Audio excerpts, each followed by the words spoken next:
Small and grotesque as I am, short and cruel as this life may be, I still claw forward.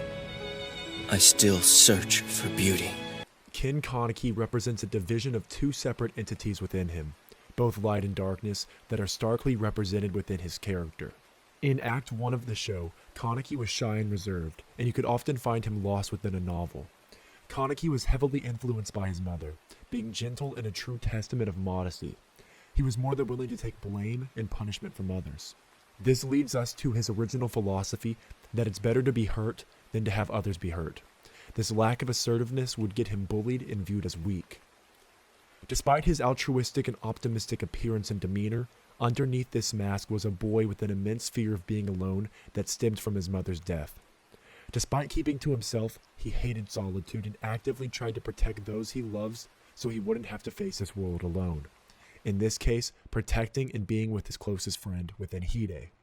Kaneki, in the pursuit of protecting others, didn't rely on anyone other than himself, taking the burden of the world all into his own hands. Upon the transition into a half-ghoul, he shunned his ghoul nature and clung to his humanity. He began working at Onteku, and in doing so, he developed an interest in becoming stronger to protect those closest to him.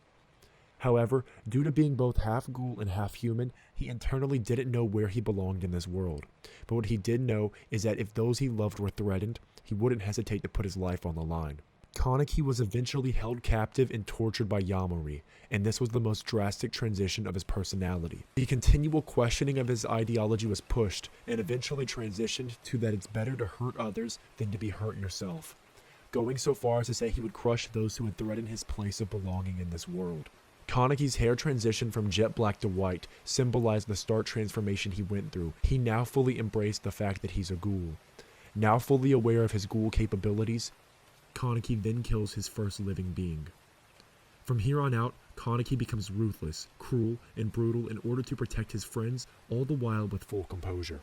By embracing his ghoul nature, he by default threw out his humanity. The dichotomy of Ken Kaneki is never more present. Within the first act of the story, he is gentle, kind-hearted, and considerate, and upon his transition, now dark, merciless, and vengeful.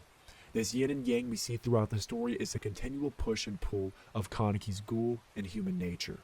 What I thought of upon this juxtaposition of ideals was the concept of the shadow self, coined by psychologist Carl Jung. And it suggests that to all people there is a shadow, a darkness and evil that does not come out due to the nature of society we live in.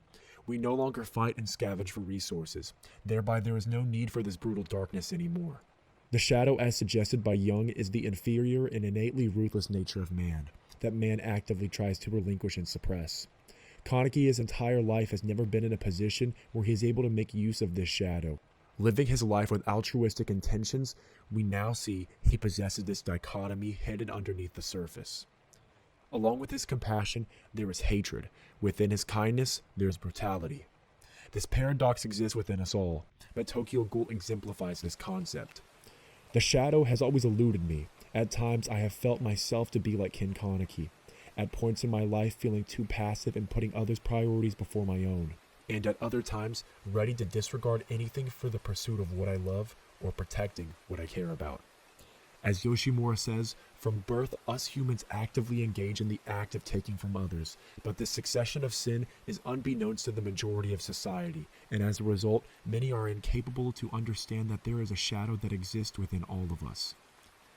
One of the many reasons I'm drawn to the story of Tokyo Ghoul is because Kaneki is the exaggerated representation of what exists within us all. A seemingly good-natured individual who believed only in the virtues taught to him, who would rather endure suffering than have others suffer around him. As a result of such altruism, he is continually walked on and not taken seriously. In fact, how could anyone be taken seriously who wouldn't actively protect their own ambition and interests before protecting others? The progression of embracing his shadow and giving up everything in the pursuit of unquestionable strength, embracing the succession of sin that we as a society have failed to be cognizant of. Within all of us, there exists a Kaneki, both with stark differences, a dichotomy of natures, a push and pull that continually we fight against. There is so much dark beauty within this story and the relativism I can see ourselves in. And although within the show the extremities are expressed, reality isn't as far off as we think.